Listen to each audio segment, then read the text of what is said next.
এই মেয়ে, তুমি কি আমার সাথে মিথ্যা কথা বলতেছ? আমি যে সাবরিয়া তান্ত্রিক, গ্রাম সর্দার। সত্যিকারে বলো, সত্যিকারে বলো। আমাদের বাসায় কেউ নেই, চল দাও।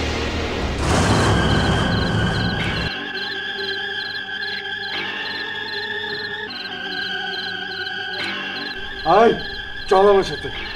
তুমি আমাকে জ্ঞান দিতে আসছো? শোনো, আমার ভাগ্নিকে আমি কি করব না করব, কোথায় নিয়ে যাব না যাবো সেটা আমার ব্যাপার, তুমি তো বলার কেউ না। তুমি এখানে আসছো কেন? তুমি এখানে চলে যাও। এতই যদি মায়া লাগে, এত যদি দরদ থাকে, তাহলে আপদটা রে তুমি নিয়ে যাও। যাও পালোকা।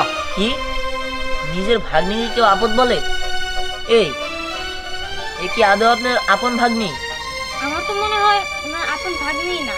ওনার যদি আপন ভাগ্নি হতো তাহলে কোনোদিন এইভাবে কথা বলতে পারতো না। দীপ্তি, দীপ্তি, মেয়েটা তো কই থাকে না, কাজের সময় পাওয়া যায় না। দীপ্তি, দীপ্তি, ওই যে ওইখানে ব্যস্ত আছে। এই কিরে, তুই সারাক্ষণ খালি এক কাজ নিয়ে থাকবি? কতক্ষণ ধরে ডাকতেছি, তুই শুনোস না? কি আর বলবো, খালি তো একটু পর পরে খাওন চাপ। খাওনটা আসে কোথেকে? খড়িগুলো শুকা দিয়ে সাইরে টেবিল পারে কিছু প্লেট আছে, রাত্রে যে খাইছি এলে ভালো লাগবে না, এলে দুইয়া বাকি কাজগুলো করবি। কথাগুলো যেন মনে থাকে।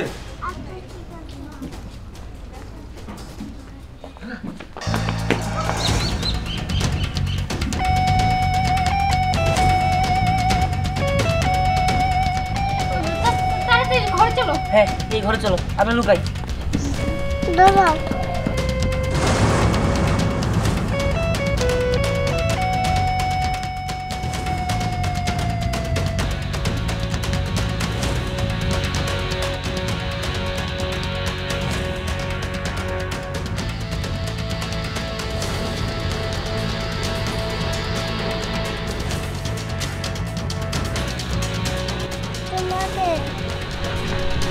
দেখো, আমরা খুবই বিপদে আছি।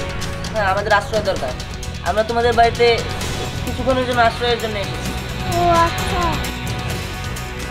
আমি তোমাদের খেতে দিতে পারবো না। আচ্ছা ঠিক আছে, আমাদের খেতে দিতে হবে না, আমাদের আশ্রয় দিলে হবে। একটু তাড়াতাড়ি করুন, আসলে আমাদের পেছনে লোক লেগেছে। ওরা যদি এই জায়গায় এসে আমাদের পেয়ে যায় তাহলে আমাদের ধরে নিয়ে যাবে। ঠিক আছে, চলে।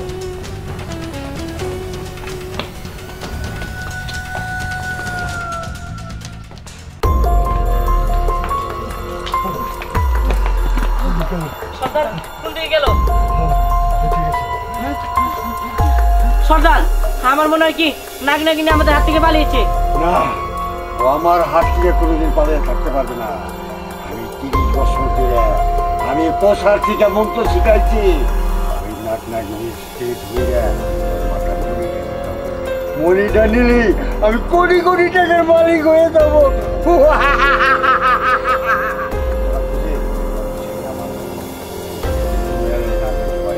চল সর্দার, আমার মনে হয় নাক নাগিনী ওই তো বাড়িটা ঢুকছে।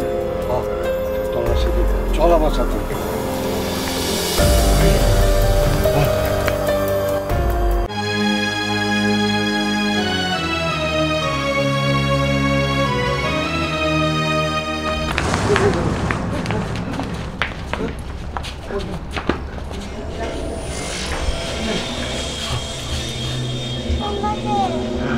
আমি সাবরিয়া।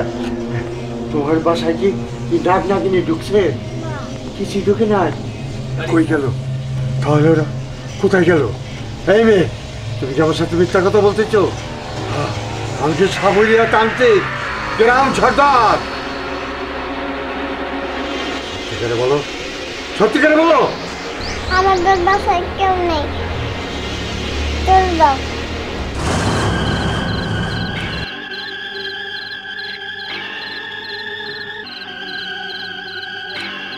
আয় চল আমার সাথে।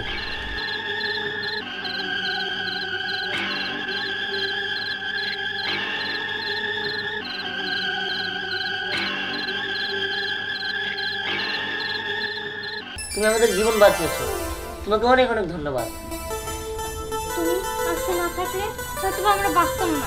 ওই সাপুরিয়ারা আমাদের ধরে নিয়ে যেত। বলো তুমি আমাদের কাছে কি চাও? হ্যাঁ, তুমি যা চাইবে আমি তোমাকে তাই দেবো। আমি কিছু নেবে না। কি বলো তুমি এসব? তুমি আমাদের এত বড় উপকার করলে আর আমরা তোমাকে কোন কিছু দেবো না, সে কি করে হয়? না দেখো, এখন এই জায়গায় কথা বলার সময় নেই, কারণ সাপুরিয়ারা আবার এই জায়গায় আসতে পারে। এখন আমরা এখান থেকে চলে যাই, পরে এক সময় এসে ওকে আমরা পুরস্কৃত করে দিয়ে যাব। হ্যাঁ, তুমি ঠিকই বলেছো। আচ্ছা ঠিক আছে, আমরা এখন যাই, তুমি সাবধানে থেকো, কেমন? চলো।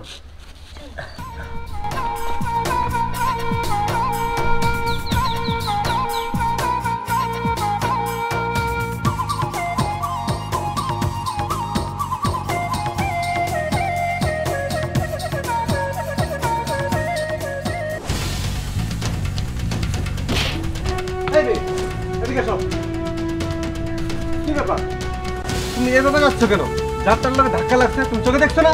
এই আমি তো দেখে যাচ্ছি, আসলে মারাজ যাকে দেখলে না আমার গা জ্বলে, সেদিকে জানতো। কি ব্যাপার, মানব জাতি দেখলে আমার গা জ্বলে? এটা তো মানুষের মতো লাগলো না। মানুষের মতো লাগলেও এ মনে হয় আসলে মানুষ না। আমার তো সন্দেহ লাগতেছে, এ কি মানুষ নাকি অন্য কিছু? ড্রেসআপ গেটআপে তো তা মনে হলো না যে মানুষ। আচ্ছা ঠিক আছে, যাই আমার দেখার বিষয় না। দীপ্তি, দীপ্তি! রানী, দাঁড়াও। আচ্ছা, আমাদের কি এইভাবে আসা ঠিক হলো? কেন? কেন তুমি বুঝতে পারছো না?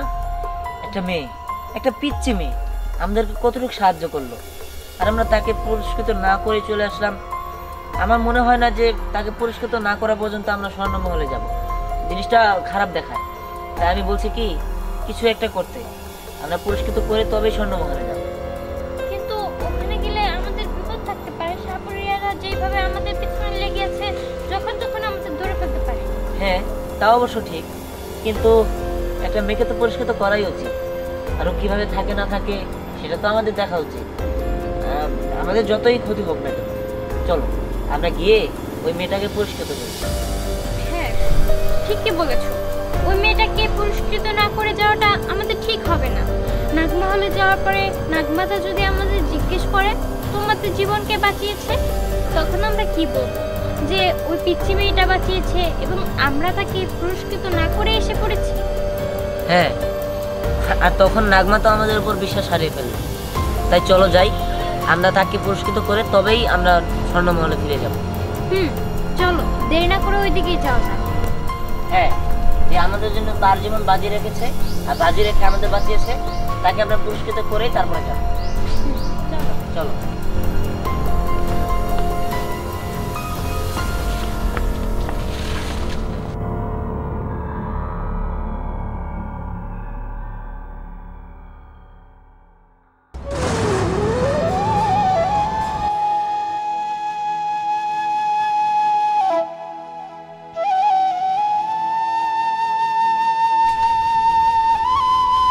কি ব্যাপার, তুই এখন পর্যন্ত প্লেটই মাজস নাই? তোরে কখন রাইখা গেছি? এই সকালে কোনো কাজই করস নাই তুই? কয়টা খড়ি শুকা দিছস? 3টা প্লেট আর 2টা গ্লাস দুবার দিছি, তাও পারস নাই। একটু বাড়িতে করবি আমার খিদা লাগছে, খাবার খামো। তোর খাওয়াটা আসে কই থেকে? তোর বাপ মা মইরা যায় বাইসা গেছে, তোর বাপ মা মইরা গেছে, আমার ঘরে তোর ফেলে দিয়ে গেছে, তুই মরতে পারলি না? মামা তুমি এসব কি বলো? তোমার ভাগ্যি না? চুপ, একদম চুপ। ওই ভাগ্নি শব্দটা একদমই মুখে আনবি না। আবার যদি কোনদিন আনছিস না, তোর বিষ খায় মাইরা তুমু।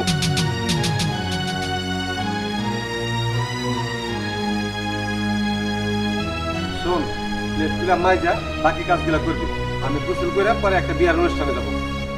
দেখছো নাগরানি, একটা কথা নিষ্ঠ, একটা পিচ্ছে একটা মেয়ে, তার উপরে কিরকম অত্যাচার করতেছে, তাকে দিয়ে বাড়ির সব কাজ করে দিচ্ছে, এগুলো কিন্তু ঠিক না। আমার মনে চাচ্ছে যে এই লোকটাকে আমি একটা নীল খবর দিয়ে শেষ করে ফেলি।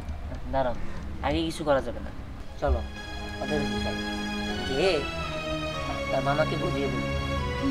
চলো। মামা আমি যাবো না। এই, তুই যাবি মানে? এই পরিবেশে আমি তোরে নিয়ে যাবো? তুই যে নোংরা পরিবেশে থাকস, এই পরিবেশে তোরে যদি আমার সাথে বিয়া দাও সেটা নিয়ে যায়, আমার মান সম্মান থাকবো নাকি? তুই আসবি।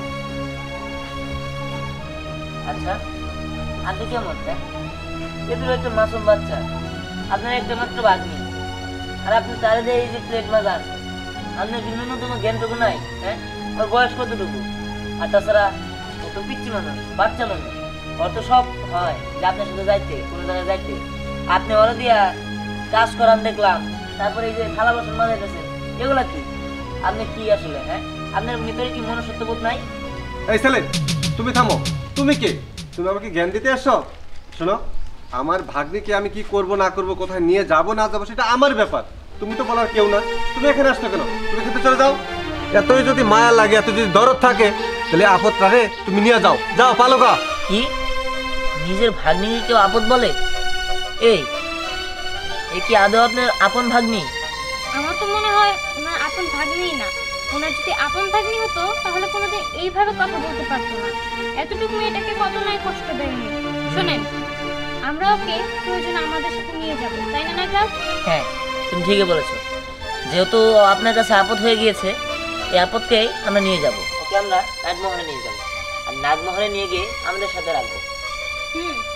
যাওয়ার আগে এই মিঠুন লোকটাকে আমি আমার নীল চুমো দিয়ে শেষ করে দিয়ে যাবো। শেষ করে দিবে? তোমরা কে? এখনো বুঝতে পারিসনি? আমরা হচ্ছে নাগ আর নাগরানী। কি? আমি বুঝতে পারিনি, আমার ভুল হয়ে গেছে। তোমরা আমাকে মাফ করে দাও। আমি আর জীবনে ওর সাথে এরকম আচরণ করবো না। বুঝতে তো পারলাম, তবে এর আগে যে তার সাথে খারাপ ব্যবহার করেছেন, এগুলো কি ঠিক করেছেন? না না, আমি তখন বুঝতে পারি নাই। আগে যে ভুলগুলো করছি এটা আমি না বুঝা করছি। আমি তোমার সাথে কথা দিলাম আর কোনোদিন ওর সাথে খারাপ আচরণ করবো না। পরে আমি নিজের ভাগ্নির মতো দেখবো। ঠিক আছে, এবারের মতো আমরা আপনাকে মাফ করে দিলাম, আপনার জানটা ভিক্ষা দিলাম। কিন্তু এরপরে আপনি যদি আপনার ভাগ্নির সাথে খারাপ ব্যবহার করেন, তাহলে আমি আমার নিউজ বলে আপনাকে শেষ করে দেবো। ঠিক আছে, আর শোনো, তোমার সাথে যদি এরকম আবারও আচরণ করে, তাহলে তুমি আমাদেরকে স্মরণ করলেই আমরা চলে আসবো। ঠিক আছে? আর তোমাকে আমরা একটা জিনিস দিয়ে যাবো, যেটার মাধ্যমে তুমি সব কিছু করতে পারবে। এই হচ্ছে জাদু মাল, তুমি তোমার কাছে রাখবে। ঠিক আছে? ঠিক আছে, আর আপনি যদি খান, আমরা আসি। চলো না রানী।